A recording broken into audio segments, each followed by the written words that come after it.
What's shakin'? Hey, I'm Rick Jordan. Today, we're going all in.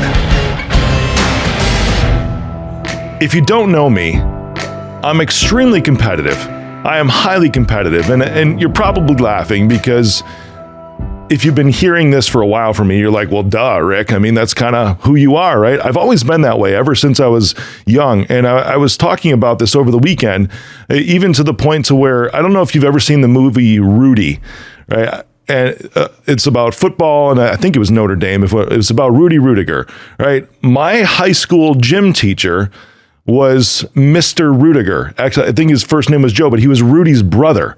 Okay. I mean, the dude was he was as intense as Rudy was, right? When you see him in the movie, just as emotionally passionate and everything else. And when I say I'm competitive, even that young, right, in early high school years, because I played baseball for 9 years, I played soccer for 4 years, I was involved in a lot of sports, and I've always been competitive, and I've been competitive with myself with a lot of things. And that's the difference. If you take a look, and I've talked about the book Winning before, right, by Tim Grover, and how Tim Grover was the dude who trained Michael Jordan, right? The mental toughness that Michael Jordan had. He was his performance coach, not his technical basketball coach, but his performance coach, his mental toughness coach. And I see value in having somebody like that, because the competitor that Jordan felt, ironically, my last name is the same, right? The competitiveness that Jordan felt was actually always with himself. And back in high school with Mr. Rudiger, the dude he coached the football team, of course, duh. I mean, look at Rudy. He coached the football team here outside in the suburbs of Chicago. He also was just amazing at ping pong.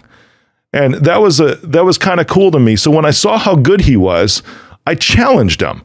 Like, I brought it up to him and I challenged him. And I'm like, dude, I'm pretty good too.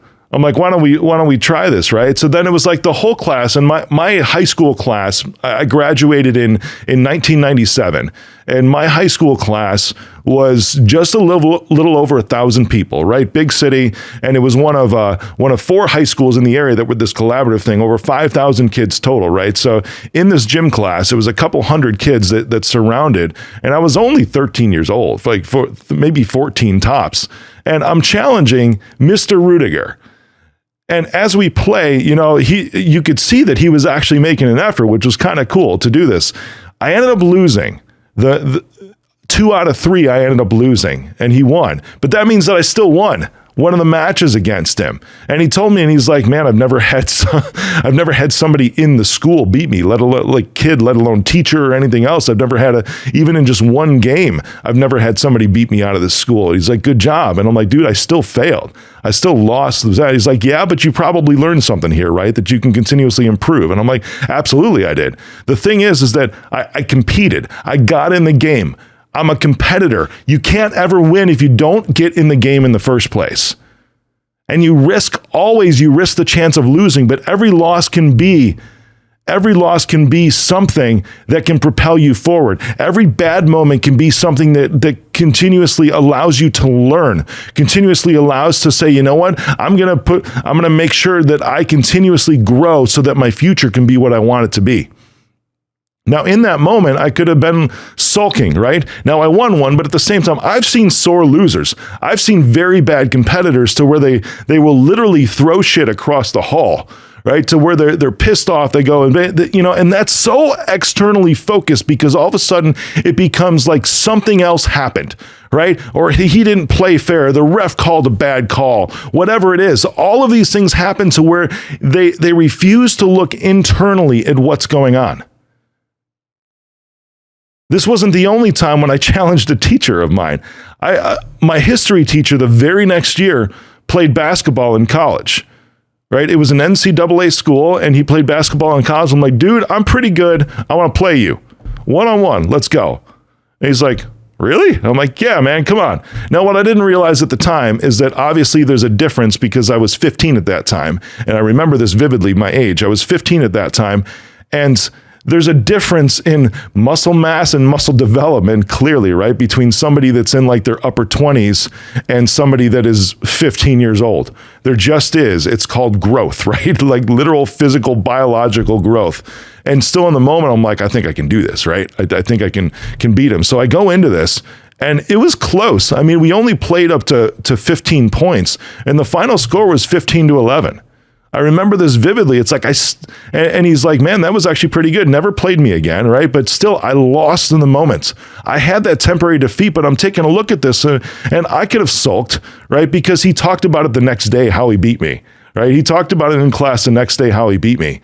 And at the same time, I'm looking at this, not in a bad way, but still that embarrassment, potential embarrassment of everybody else. And you know how competitive high school is from a social aspect. You know that you can get made fun of. You know that people are like, oh my God, you lost to the teacher, whatever, right? And I'm sitting here, it's like that was the very next day, but I'm looking, I'm like, I still scored 11 points on him. So it's not like I wasn't able to beat him in that arena. I might have lost the game, but I still scored 11 points on him. And I learned some things in the process on how to improve my game. Because here's the scenario, right?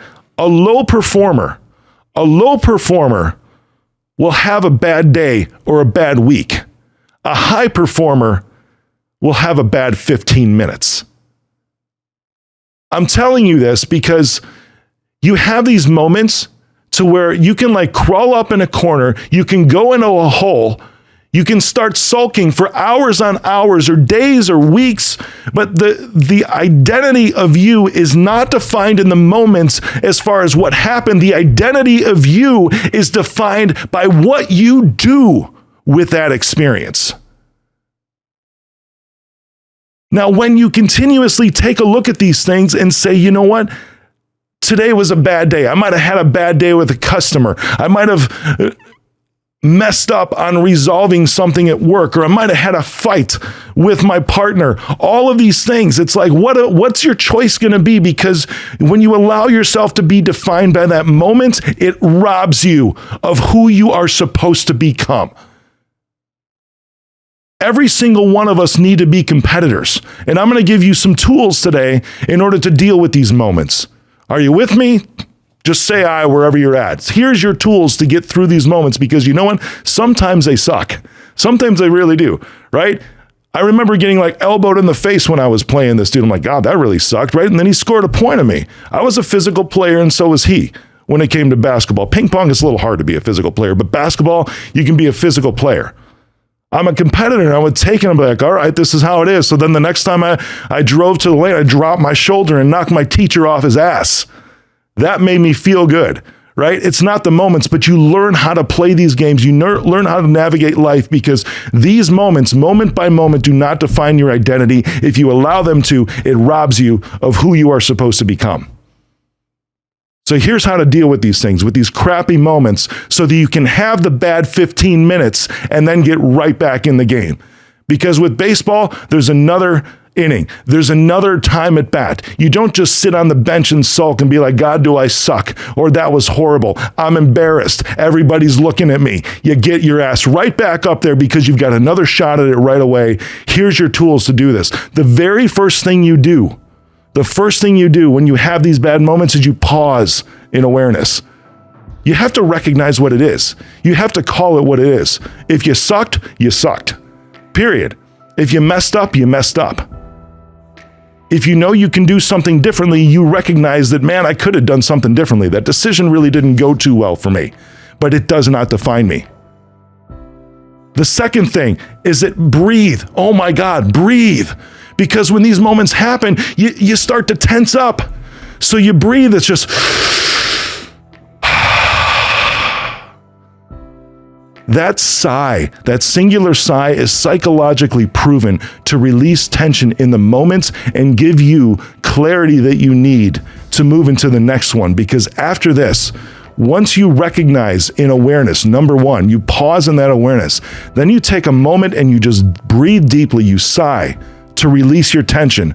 The third, now that you're clear, you can adjust your approach. Once you recognize what happened, you release your tension. It's like, okay, now I've got that next time up at bat. Now I can get back in the game. What am I going to do differently here right now? That dude clocked me in the face. Cool. I'm going to drop my shoulder and knock him off his ass when I go to the rim. Because this is what allows you to go into it. Because the fourth thing, after you pause in awareness, number one, you breathe to release tension. Number two, You adjust your approach, number 3. Then you 4, hit it again hard. Go at it twice as hard as what you just did.